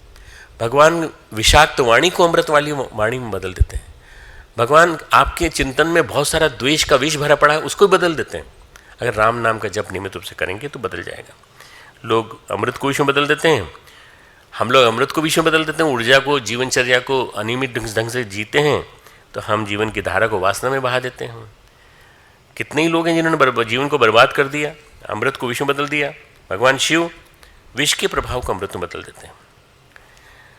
योग के लिए चाहिए स्थिरता, योग के लिए चाहिए स्थिरता। जो स्थिर नहीं है वो योगी नहीं बन सकता। स्थिरता, हिलडुल रहे, बार बार हिलडुल रहे, चल रहे हैं। आजकल जिसको देखो डांस करता वो चलता है, जिसको देखो कहीं ना कहीं कोई थिरक रहा है। यहाँ दोनों कानों में ईयरफोन लगे हुए हैं और म्यूज़िक सुनता जा रहा। मैंने अपने पास के पड़ोसी के से बात करने की कोशिश की तो फटाफट उन्होंने निकाला, लगा लिया प्लेन में सफ़र करते समय। तो जो खुद कानों में लगाए हुए वो मेरी क्या सुनेगा? मैं या तो उसके कान से निकालूं और कहूँ मेरी बात सुन रहे हो क्या? मैं नहीं कह सकता। आज क्या हो गया है, आदमी इतना ज़्यादा एक दूसरे से अलग हो गया है कि वो बातें नहीं करना चाहता, किसी से बातें नहीं करना चाहता। हमने अपने आप को बदल दिया है। मंत्र जप में शरीर स्थिर होता है, शरीर और मन को जोड़ने वाली डोर है प्राणों की डोर। जब हम जप करते हैं तो जप के स्वर, मंत्र के स्वर धीरे धीरे प्राण को पिरोते हैं। माला जो है ना, माला का महत्व यही है। माला के जैसे में पिरोए हुए रहते हैं, उसी तरह से मंत्राक्षर प्राणों की डोर में पिरोए जाते हैं। और मंत्र जब गहरा होता है, बड़े बड़े मर्म है मंत्र में, मंत्राक्षर, बीजाक्षर, अर्थ, सुमिरन, स्मरण की महिमा बताई गई है, विचार भी जुड़े, भाव भी जुड़े। बड़ी अद्भुत है जिह्वा। हम टाइपराइटर में, कंप्यूटर में, कीबोर्ड पे टाइप करते हैं, जो ऐसे टाइप करते हैं ना, ऐसे ही इस तरह से टाइप करते हैं तो स्क्रीन पे आता जाता है। जिह्वा से जब हम उच्चारण करते हैं और हाथ से जब जप करते हैं, हाथ से न भी करें, मन से जप करें, तो स्नायु तंत्र के माध्यम से प्राण परिपथ में बहुत परिवर्तन आते हैं, पूरा के पूरा स्नायु सर्किट बदल जाता है। आजकल की जो मॉडर्न फिल्में बन रही हैं ना, जो जिसमें मैट्रिक्स है और विभिन्न प्रकार की चीज़ें दिखाई जाती हैं विदेशी फिल्मों में, बिल्कुल वैसा के वैसे ही होने लगता है। अंदर स्नायु सर्किट पूरा पूरा हमारा बदलने लगता है। फिर उसके हृदय क्षेत्र में जो चित्त का वास है वहाँ पर दस्तक देता है। प्राणपथ में कितनी दस्तक होती है, कितने उसमें रंग हैं। इंद्रधनुष में से 7 रंग होते हैं, वैसे मंत्र में भी अनेक रंग हैं। रंग है ध्वनि का, रंग है अर्थ का, रंग है विचार का, रंग है भाव का, रंग है रूप का, रंग है स्मृतियों का। ये सारे रंग खुलने लगते हैं, पूरे चित्रांकन पूरा खुलने लगता है। भाव चिंतन मिलकर जिह्वा में जो रस होता है वो मंत्र घुलता है। जिह्वा के माध्यम से मंत्र घुलता है। देखो जिह्वा को आप लोग ये मानते हो केवल जीभ जो है, जीभ से रस लिया जाता है। गुलाब जामुन मीठा है, समोसा नमकीन है। अब नवरात्रि में बात नहीं करनी चाहिए इसकी, परंतु चूँकि रस की बात आई, रस के स्वाद के लिए तुम जिह्वा की बात करते हो। यहाँ भगवान कह रहे हैं राम का स्वाद लो, राम का। मंत्र घुलता है और चित्त तक पहुँचता है। उस घुलनशीलता में मंत्र में इतने रंग रूप होते हैं कि वो नीचे तक चले जाता है, पूरा पूरा ऊपर तक, नीचे से ऊपर तक पूरा पूरा घुल देता है। श्वासों की डोर से मंत्राक्षर बीजाक्षर बनने लगते हैं और चेतना और उसकी डोर को ऊपर खींचने लगते हैं। जैसे किसी आदमी को कुएं में गिर गया हम ऊपर की ओर खींचते हैं ना, ऐसे भगवान स्वयं शिव स्वयं हमारी श्वासों की डोर को ऊपर की ओर खींचते हैं। जैसे कोई कुएं में गिर जाए तो रस्सी से खींचते हैं, श्वासों की डोर से जीवन की ऊर्जा जो अधोगामी हो गई थी, जो वासना में बह रही थी, वह भावना श्वासों की डोर के माध्यम से ऊपर उठती है, सूर्य केंद्र की ओर ऊपर जाती है, ऊर्जा ऊपरती है, चंद्र केंद्र की ओर बढ़ती है, विश्व अमृत में बदलता है, क्रमिक रूप से ऊपर के केंद्रों में जाती है, परम शिखर के कैलाश पर जाती है, अनेक अनुभूतियों को देती हुई, अनेक उपलब्धियों को देती हुई। बहुत विलक्षण वर्णन है मित्रों, बहुत विलक्षण वर्णन है, पर बहुत लंबा है। इसलिए केवल आज तुम सुन भर लो, बाद में मैं इसको लिखित रूप में प्रिंटेड फॉर्मेट में दूंगा तो तुमको किताब मिल जाएगी इसकी, ठीक है ना। योग में इसकी चर्चा है, व्याख्या है। ये जीवन में अमृत जो है कैसे बदलता है, योग में जीवन अमृत में कैसे बदलता है, जीवन अमृतमय हो जाता है, पूरा कण कण हमारा अमृतमय हो जाता है। तो मैंने क्या बताया, शरीर की स्थिरता, हिलो डुलो मत। दूसरा है प्राणों का ऊर्ध्वगमन, प्राणों का ऊर्ध्वगमन। तीसरा है मन की स्थिरता। चौथा है मन की एकाग्रता। पांचवा है मन की शांति। छठा है मन की शुद्धि। और सातवां आयाम है मन का शून्य होने जाना। मन शून्य हो जाए, बस कोई विचार नहीं, निर्विचार, निर्विचार अवस्था, शून्य मन। ये सारी घटनाएं घटने लगती हैं। और जब ये अवस्थाएं घटित होती हैं राम नाम के द्वारा, राम नाम के जप के द्वारा, तो मंत्राक्षर बीजाक्षर श्वासों की डोर के माध्यम से प्राण को ऊपर उठाते हैं और प्राण को परिशुद्ध करते चले जाते हैं। ये जो सातों चीज़ें थी तुम लोगों ने नोट कर ली कि नहीं की? या नोट कर लो, चलो। पहला है शरीर की स्थिरता, दूसरा है प्राणों का ऊर्ध्वगमन। ये प्रक्रियाएं होती हैं ये ग्रेजुअली मंत्र जप से। तीसरा है मन की स्थिरता, प्राणों का ऊर्ध्वगमन दूसरा। तीसरा मन की स्थिरता। फिर है मन की एकाग्रता। देखो स्थिरता में और एकाग्रता में अंतर है। स्थिर मन तो रुक गया, हाँ भाई ठीक है, ठहर जाओ, अब एकाग्र हो जाओ, अब एकाग्र हो जाओ, पिन पॉइंटेड। फिर मन को शांत करना है। इसके अगला वाला जो बिंदु है पांचवा, मन का शांत होना। फिर मन का शांत होने के बाद शुद्ध होना भी जरूरी है। शुद्धि की प्रेरणाएं, शुद्धि की तरंगें अपने अंदर भेजनी पड़ेंगी। सातवां है मन का शून्य हो जाना। सातवां है मन का शून्य हो जाना। ये सारी घटनाएं घटती हैं तो हमारा परम चैतन्य का साक्षात्कार होने लगता है और हमारा विष, कालकूट विष, जिसको भगवान के बारे में कहा गया है यहाँ पर कि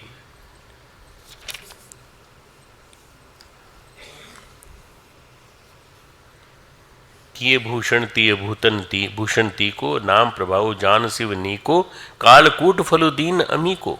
जिस प्रभाव के कारण कालकूट जहर ने उनको अमृत का फल दिया। कालकूट जहर शिवजी को अमृत का फल दे सकता है तो तुम्हें भी दे सकता है। वासना का जहर जो है, वासना का कालकूट जहर जो तुम्हें समाप्त कर सकता है, उसको तुमको अमृत फल के रूप में कन्वर्ट कर सकता है। किसी भी रूप में जो हमारे अंदर ऊर्जा भरी पड़ी है उसको कैसे अमृत में बदला जाए, ये मंत्र है। भगवान रामकृष्ण के शिष्यों में, परमहंस के शिष्यों में एक ब्रह्मानंद का नाम लिया जाता है। तुम जानते हो उनको? राखाल महाराज कहते थे उनको। राखाल महाराज के शिष्य ने कहा, महाराज जप में मन नहीं लगता। बोले बिना सोचे विचारे, बिना प्रश्न उठाए 10,000 नाम का बीज मंत्र का जप रोज करो। राम नाम बीज मंत्र है, जप रोज करो, करते जाओ 3 साल तक। मन नहीं लगता, कोई बात नहीं, परवाह मत करो। कैसे? बैठो और जपो, बैठो और जपो। कैसे जपो? जैसे बताया, स्थिर शरीर, शरीर को स्थिर होने दो, प्राणों की डोर बीजाक्षरों को पिरोने दो, प्राणों का ऊर्ध्वगमन होने दो, मन शांत होता है कि नहीं देखो, मन शुद्ध होता है कि नहीं देखो। ये स्टेजेस हैं, 7 स्टेप्स हैं। जब ये होने लगे, अपने शिष्य से कोई उन्होंने राखाल महाराज बोले, कोई तुम्हारे गाल में थप्पड़ मारे तो चोट होगी कि नहीं? बोले हाँ होगी जी। इसी तरह मंत्राक्षर बीजाक्षर चेतना में थप्पड़ मारते हैं, चेतना में चोट लगाते हैं, जोर जोर से। मंत्र में, उच्चाटन में, उच्चारण में जोर से चोट लगती है और उस चोट से एक नया रूप गढ़ता है, हमारा एक नया रूप निकल के आता है। तो इसलिए निरंतरता मंत्र जप में बहुत जरूरी। कई लोग कहते हैं साहब हमने साल भर तक किया मंत्र जप, परिणाम नहीं निकला। और किसी ने कहा कि भैरव का मंत्र जप लो जल्दी फल मिल जाएगा। हम मिल तो जाएगा, पर तुमको विनाश करेंगे, विनाशकारी हो जाएगा तुम्हारे लिए बहुत ज़्यादा। इसलिए करना है शिव जी का मंत्र, श्री राम मंत्र, नमः शिवाय या गायत्री मंत्र, ये मंत्र करें और निरंतर करें। मन लगा नहीं लगता हो तो भी करें, कंटिन्यूस करें। मंत्र में देह प्राण मन पिरो ले तो अग्नि सूर्य चंद्र संतुलित हो जाते हैं। अग्नि सूर्य चंद्र सम्यक संतुलित हो जाए शरीर के अंदर, तब जाकर जप में प्राण है। तो जप करना और जप का फल पाना इतना आसान नहीं है। कई बार हम लोग समझते हैं ना कि बहुत आसान है, हम भी कर लेंगे, आसान नहीं है। राम नाम राखाल महाराज को बहुत प्रिय था। उन्होंने वृंदावन में कठिन तपस्या की, अयोध्या में भी रहे, वृंदावन में भी रहे, बारी बारी से उन्होंने सब जगह नाम का कीर्तन किया। एकादशी के दिन आज भी मठ में, बेलूर मठ में राम नाम संकीर्तन, भगवान नाम संकीर्तन अभी भी होता है। राम नाम साधारण नहीं है। गोस्वामी जी कहते हैं, भगवान शिव जानते हैं इस रहस्य को बेहतर ढंग से। राम नाम विष को अमृत बनाने की विधि है। राम नाम विष को अमृत बनाने की विधि है। जब हमारे अंदर विष इकट्ठा हो रहा है, विष चारों ओर समाज में छाए हुए प्रदूषण के कारण भी विष है, पोर्नोग्राफी के कारण भी विष है, और दिन रात हमारे साथ एक खिलौना चलता रहता है मोबाइल, उसके कारण भी विष है। हम टीवी देखते हैं, उसके कारण भी विष है। विष कई कारणों से हमारे चारों तरफ है। हमारे चारों तरफ की संगति जो है, कुसंगति, उसके कारण भी विष है। तो इसको बदलना है अगर, तो भगवान ये कहते हैं, राम तुलसीदास जी कहते हैं, ये राम नाम विष को अमृत बनाने की विधि है, प्रक्रिया है, प्रणाली है, विधि विज्ञान है। जो राम नाम जान गया विष को अमृत में बदल लेगा, सूर्य केंद्र में चंद्र केंद्र में संतुलन बना देगा, और उसके बाद चंद्रमा से टपकने वाले अमृत को सूर्य सोख नहीं सकता और न विष नहीं बना सकता। वो अमृत जो है वो अमृत ही रहेगा, और सूर्य और चंद्रमा का अद्भुत मिलन हो जाएगा। र अक्षर, अ अक्षर, म अक्षर, र अ म। गोस्वामी जी कहते हैं, अग्नि सूर्य और चंद्रमा, जीवन की ऊर्जा, शरीर की ऊर्जा, सूर्य की ऊर्जा, प्राण की ऊर्जा, अग्नि की ऊर्जा और चंद्रमा, मन की ऊर्जा, प्राण की शीतलता, ये देह प्राण और मन, देह प्राण और मन, देह यानी अग्नि, प्राण यानी सूर्य, और मन यानी चंद्रमा। मन में विद्यमान बताया गया ना, चंद्रमा का देवता मन बताया गया। तो ये तीनों मिलकर के 3 तल, चेतना के 3 तल गुथे हुए हैं। देह प्राण और मन में समस्वरता बैठ जाए तो पूरी पर्सनालिटी तुम्हारी सिंक्रोनाइज हो जाएगी, हार्मोनाइज हो जाएगी, फिर कभी कोई गड़बड़ी नहीं होगी। हमारे 2 नेचर हैं, एक बायोलॉजिकल नेचर है, एक साइकोलॉजिकल नेचर है। जब हमारा मन देह को खींचता है, देह मन को खींचती है, चंद्रमा सूर्य को खींचता है, सूर्य चंद्रमा खींचता है, संवाद नहीं बैठ पाता, तो शरीर अमृत विष में बदल जाता है, और फिर लगता है हमको शरीर का आनंद मिला, जीवन का आनंद मिला, सुख मिला। लेकिन ये सुख तो थोड़ी देर का होता है, क्षणिक होता है, बह गया, अमृत सोख लिया गया, हम मृत्यु के थोड़ा नज़दीक पहुँचे। ऐसी मृत्यु न जाने कितनी बार होती है, हम जीवन भर कई बार मृत्यु प्राप्त करते हैं। जब सूर्य की ऊर्जा ऊर्ध्वगामी हो जाती है, प्राण ऊर्ध्वगामी हो जाते हैं, चंद्रमा के साथ सूर्य का संबंध ऊर्ध्वगामी हो जाता है, लगता है अमृत को गले लगाया, और धीरे धीरे हमें शांति मिलने लगती है। ये जो राम नाम का चमत्कार है वो ये है। ये जो झगड़ा है, द्वंद्व है, चलता रहता है। अगर हम शरीर को थका हुआ महसूस करते हैं, कभी हम मन को अशांत, कभी मन को शांत महसूस करते हैं, तो केवल एक ही वजह से है। कभी आप अपने आप को अशांत महसूस करते हैं तो इसका एक ही कारण है, शरीर और मन में झगड़ा चल रहा है। देह अग्नि है, और मन क्या है? चंद्रमा है।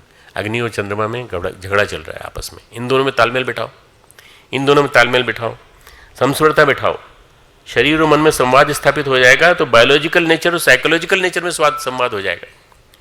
बायोलॉजिकल नेचर और साइकोलॉजिकल नेचर दोनों मिल जाएंगे, परस्पर भेंट हो जाएगी, वार्तालाप हो जाएगा। और चंद्रमा और सूर्य में समस्वरता आएगी तो आध्यात्मिकता, प्रकृति, स्पिरिचुअल नेचर भी ग्रो करने लगेगा। तो प्रत्येक अवस्था में मन शांत रहेगा, प्रत्येक अवस्था में जीवन ऊर्ध्वगामी रहेगा। हम लोग एक प्रार्थना करते हैं, मृत्यु और माँ अमृतम गमय। क्यों करते हैं? जीवन की धारा की इस विपरीत दिशा में हम बहा रहे हैं, तो प्रकृति की दिशा में ही रहा है, फिर विपरीत कैसे हो गया? हम मरण की ओर बह रहे हैं। तो वेद कहता है मृत्यु और माँ अमृतम गमय। हे परमेश्वर, हमें मृत्यु से अमृत की ओर ले चलो, हमें अमृत से मृत्यु की ओर बहे जा रहे हैं हम नित्य। हमारी यात्रा होनी चाहिए थी कालकूट से अमी की ओर, कालकूट फल दीन अमी को, उस परिणाम मृत्यु है लेकिन कालकूट का फल मिल गया अमृत, अमरता मिल गई। वेद कहते हैं मृत्यु और माँ। हम कालकूट की ओर हैं लेकिन हमें अमृत की ओर ले चलो। राम नाम विधि जो है ये राम रसायन है, ऐसा कहते हैं भगवान गोस्वामी तुलसीदास कि राम रसायन है। पारस पत्थर जैसा होता है, जैसा लोहे को सोने में बदल देता है, ऐसा ये राम रसायन है। गोस्वामी जी कहते हैं ऐसा रसायन खोजा गया है जो पारस जैसा है, वो है राम रसायन। ये जो केमिस्ट्री है, रसायन है, ये योग का एक विलक्षण शास्त्र है। ये जो केमिस्ट्री है, केमिस्ट्री शब्द बड़ा विलक्षण है।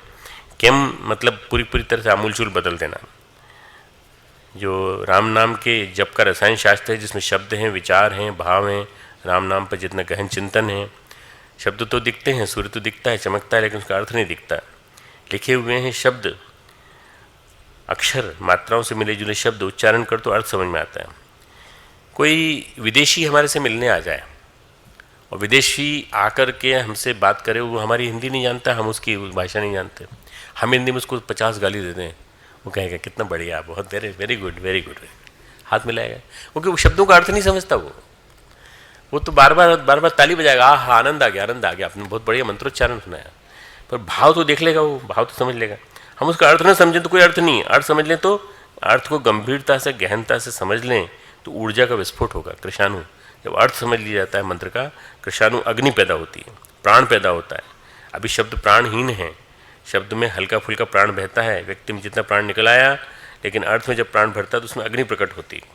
अर्थ में प्राण भरते ही तुम किसी गाली दे के देखो, उस अर्थ को वो समझते हैं सामने वाले, तो उसमें जो प्राण भरा हुआ है उसको देखते ही अग्नि प्रकट हो जाएगी। और अर्थ यदि सम्यक हुआ, यदि हम उसका सही अर्थ ग्रहण कर पाए, और यदि ये समझ में आ गया कि ये जो गुरु ने हमको डांटा है या गुरु ने हमको कुछ कहा है, उसके पीछे अर्थ क्या है, तो अमृत बन सकता है। वो कालकूट भी बन सकता है, अमृत भी बन सकता है, दोनों चीज़ें हो सकती हैं। भगवान गीता में कहते हैं अनुद्वेग करम वाक्यम। शब्द तो हमने बोले, लेकिन अनुद्वेग करने वाले तो नहीं है। अनुद्वेग है ना, अनुद्वेग का मतलब क्या होता है? उद्वेग का मतलब क्या होता है? उद्विग्नता है शांति। तो उल्टा कर दो अनुद्वेग को, क्या हुआ? शांति। जो उद्विग्नता न पैदा करे, जो उन्हें उद्विग्नता न पैदा करे, ऐसे शब्द आंदोलन, जो उद्वेग पैदा करने वाले शब्द आंदोलन पैदा करते हैं, और अनुद्वेग पैदा करने वाले शब्द जो हैं, दो आदमी बात कर रहे हैं, बातचीत में थोड़ा तर्क चला, तर्क करते करते एक आदमी से झगड़ा नहीं करना है, पर शब्द उसको चोट देते जाते हैं, फिर एकदम विस्फोट हो जाते हैं, फिर चिल्लाने लगता है, चीखने लगता है। एक बार हम दक्षिण भारत गए तो तिरुवन्नमलाई से अरुणाचल पर्वत जाने की बात चली कि यहाँ से अरुणाचल पर्वत जाना है। तिरुवन्नमलाई एक स्टेशन है, रमन महर्षि का आश्रम में। रिक्शे वाले ने कहा 5 रुपये लगेंगे। हमने कहा 5 रुपये ले लो। चतुर्वेदी बोले पैसा ज़्यादा दे दिया आपने, तो हमने कहा अगली बार आप दे देना। उन्होंने लौटते समय उन्होंने अरुणाचल प्रदेश स्टेशन की रिक्शा किया, रिक्शा वाला उंगली से कुछ इशारा किया, उसने, वो तैयार हो गए। स्टेशन तक पहुँच के बोला 13, अब इंग्लिश बोलता था वो।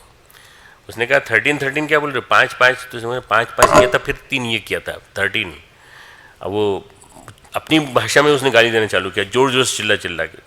जो हमारे साथी थे उन्होंने कहा ये जरूर गाली दे रहा है, इतना गुस्सा जो कह रहा है। तो बोले आपको समझ में आ रहा है? नहीं समझ में आ रहा है। फिर क्यों गुस्सा करते हो आप? सुनते रहो चुपचाप शांति से। आप तो ये सोचो कि कीर्तन कर रहा है, हरे राम हरे कृष्ण कह रहा है, ओम जय जगदीश हरे कह रहा है। शब्द तो वही है, अर्थ अपने ढंग से निकाल लो ना। अरे जिन शब्दों को जानते नहीं हो उनके उल्टे अर्थ क्यों निकालते हो? दक्षिण भारत जाओ तो अपने हिसाब से अर्थ निकालो। अनुद्वेग कर्म वाक्यम, शब्द में अगर अर्थ निकल आए तो ऊर्जा बनती है, शब्द में अगर अर्थ निकल आए तो ऊर्जा बनती है, अगर अर्थ न निकले तो ऊर्जा नहीं बनेगी। इसलिए शब्द के अर्थ को समझ करके जप करना बहुत महत्वपूर्ण माना जाता है। शब्द के अर्थ को समझना, वेद इसलिए कहते हैं काल कूट फल तीन अमी को वेद कहते हैं मृत्युर्मा अमृतम गमय। अमृत का विज्ञान है, कैसे मृत्यु से अमृत की यात्रा कर सकते हैं हम राम नाम से। शास्त्र कहते हैं ये मूलाधार से सहस्त्रार की यात्रा है। राम नाम की यात्रा मूलाधार से सहस्त्रार की यात्रा है। माला के कई प्रकार होते हैं, नाम सुना होगा तुमने, माला के कितने प्रकार होते हैं। मैं नाम नोट करा दूं तुमको, नाम नोट कर लो। तुलसी की माला, रुद्राक्ष की माला, चंदन की माला, तुलसी की माला, रुद्राक्ष की माला, चंदन की माला, हल्दी की माला, हल्दी होती ना गांठ, उसकी गांठ, उसकी भी माला होती है कि विभिन्न विशेष प्रयोजनों के लिए अलग अलग मालाएं होती हैं। स्फटिक की माला, गजमुक्ता की माला, कमलगट्टे की माला, ढेर ढेर मालाएं मिल जाएंगी तुमको। पर माला कोई भी हो, शब्द का अर्थ समझ में नहीं आया और बिना अर्थ समझे जप कर रहे हो और जप में प्राण नहीं आया तो कोई फायदा नहीं। रंग रूप की मालाएं मिल जाएंगी। जानकर कहते हैं इन मालाओं से भी बड़ी माला है मातृका माला। मातृका माला, मातृका माला क्या है? अ से ज्ञ तक जो अक्षर हैं, कितने अक्षर हैं? अ से ज्ञ तक कितने अक्षर हैं? कोई बताएगा? कोई एक बोलो। लड़कियां सही बोल रही हैं। 54, 52 नहीं, 54 हैं। 54 अक्षर हैं और 54 अक्षर मिलके कितने हो गए? 108। हमारे 108 प्राण केंद्रों में ये जो माला है, मातृका माला, हमारे प्राण केंद्रों को पिरो देती है। शास्त्र कहते हैं, योग ग्रंथ कहते हैं, जानकार कहते हैं जो मातृका माला से जप करते हैं, माला यही होती है, मातृका माला से जप करते हैं, उसका एक माला जप 1000 माला के जप के बराबर होता है, क्योंकि उस एक माला से सारे प्राण केंद्र सक्रिय हो जाते हैं।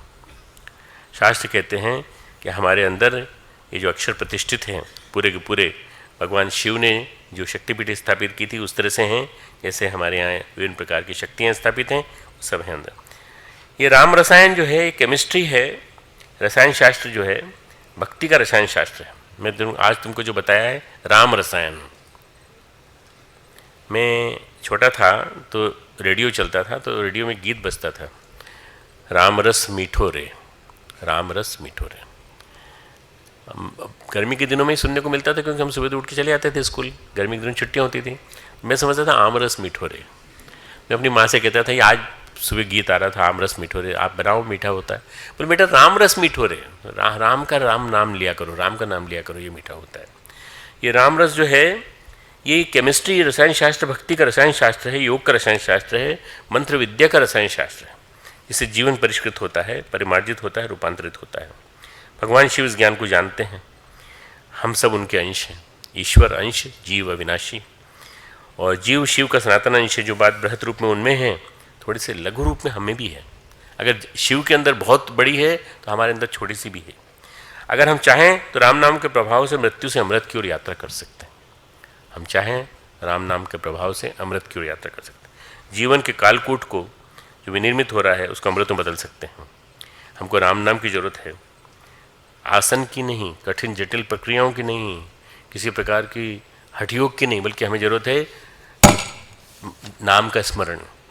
राम नाम की महिमा अनंत है, अपार है। जो जितना आप जाने उतना अमृत पा जाता है। जो जितना अनुभव करे, जिसके जीवन में रस आ गया, राम रसायन घुल गया, समझ लो कल्याण हो गया। तो राम रसायन को घोलना, राम नाम को घोल लेना और अपने केमिस्ट्री को बदल देना पूरी की पूरी, ये एक ही माध्यम से हो सकता है, सुमिरन। सुमिरन, सुमिरन का मतलब क्या होता है? स्मरण, स्मरण, स्मरण, स्मरण करोगे तो याद रहेगा पूरा पूरा, है ना। नर को नारायण बना देता है सुमिरन, विष को अमृत बना देता है। इसी प्रभाव से भगवान विष शिव कालकूट को पी गए, अजर अमर हो गए। योग शास्त्र का, योग विद्या का परम रहस्य है, जो उसे नित्य प्रति अनुभव करता है बदल जाता है। आज की बात यहीं समाप्त करेंगे।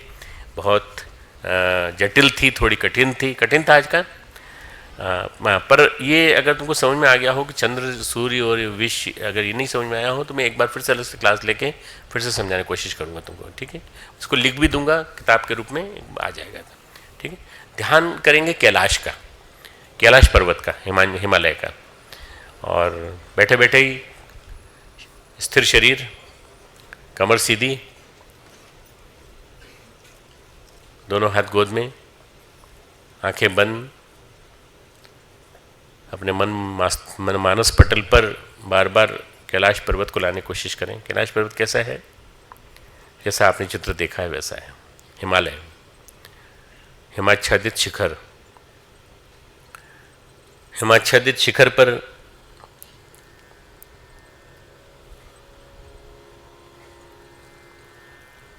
सूर्य की किरणें, स्वर्णिम सूर्य, स्वर्णिम हिमालय,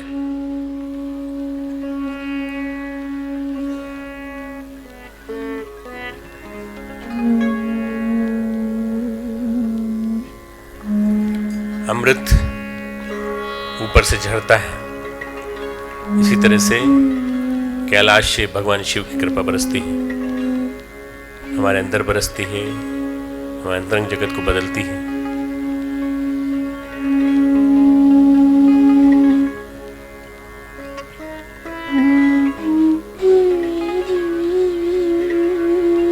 कैलाश पर विराजमान शिव और पार्वती दोनों का हम ध्यान करते हैं।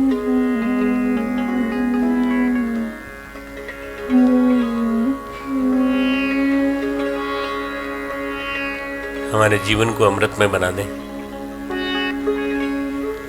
हमारी बॉडी की केमिस्ट्री बदल दें, हमारे अंदर वासना का विष न आने दें। भगवान शिव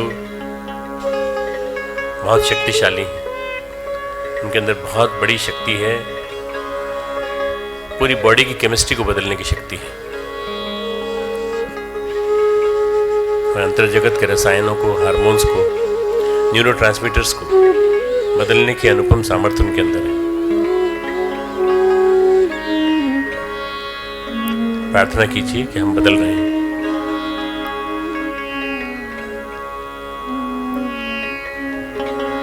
हम अनुभव कर रहे हैं शिव और पार्वती के प्रभाव से, उनकी प्रसन्नता से हमारे अंतर जगत में परिवर्तन आ रहा है, बदलाव, परिवर्तन, बदलाव, देखते देखते परिवर्तन। हमारी निम्न भावनाएं, हमारी नेगेटिविटीज, वासना प्रधान चिंतन, हमारी कामनाएं हमें गिराती हैं, हमें बदल रही हैं।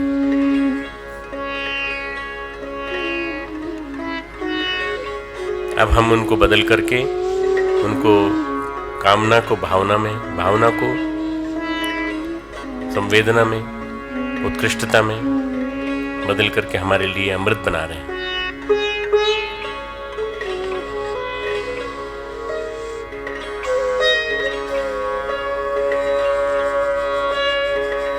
कृपा शिव और पार्वती की,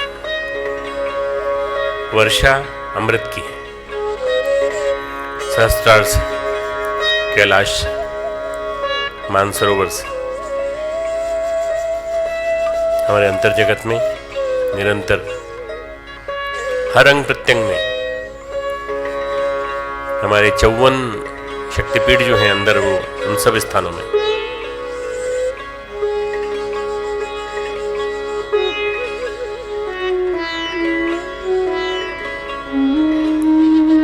परिवर्तन, परिवर्तन, परिवर्तन,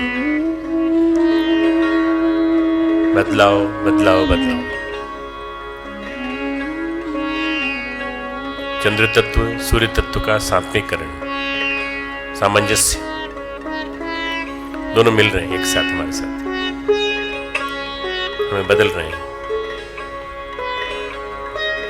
बराबर मात्रा में हमारे अंदर आ रहे हैं।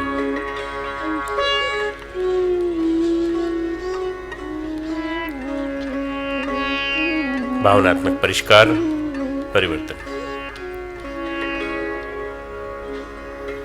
हमें साथ साथ बोलेंगे, ओम तमसो मा ज्योतिर्गमय, ओम असतो मा सद्गमय, ओम मृत्योर्मा अमृतम गमय। ओम शांति शांति शांति। दोनों हाथों पर रखें।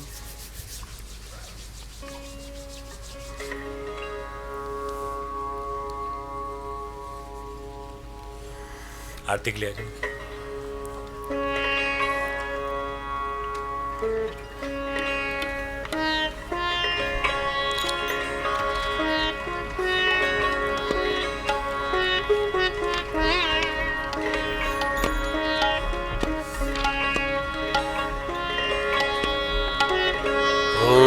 यं ब्रह्म वेदान्तविदो वदन्ति परं प्रधानं पुरुषं पठामि विश्वोत्कटे कारणमीश्वरं वा तस्मै नमो विघ्नविनाशनाय। ॐ ब्रह्मा वरुणेन्द्ररुद्रमरुतः शृण्वन्ति दिव्यैस्तवै वेदै साङ्गपरक्रमोपनिषदे गायन्ति यं सामुगा ध्यानावस्थितजगतेन मनसा पश्यन्ति यं योगिनो यस्यां विदुः सुरासुरगणा देवाय तस्मै नमः देवाय तस्मै नमः।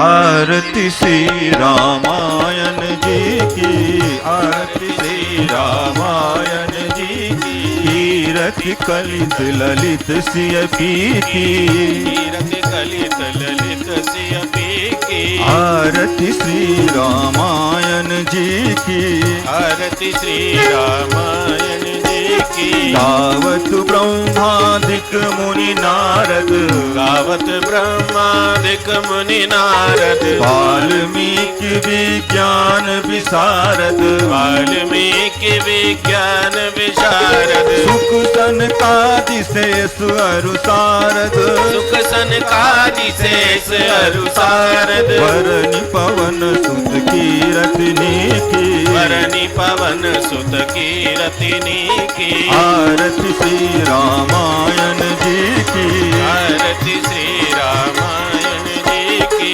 गावत वेद पुराण अष्टदश गावत वेद पुराण अष्टदश छौ शास्त्र सब ग्रंथन को रस नौ शास्त्र सब ग्रंथन को रस मुनि जन धन संतन को सर्वस मुनि जन धन संतन को सर्वस सार अंश सम्मत सब ही की।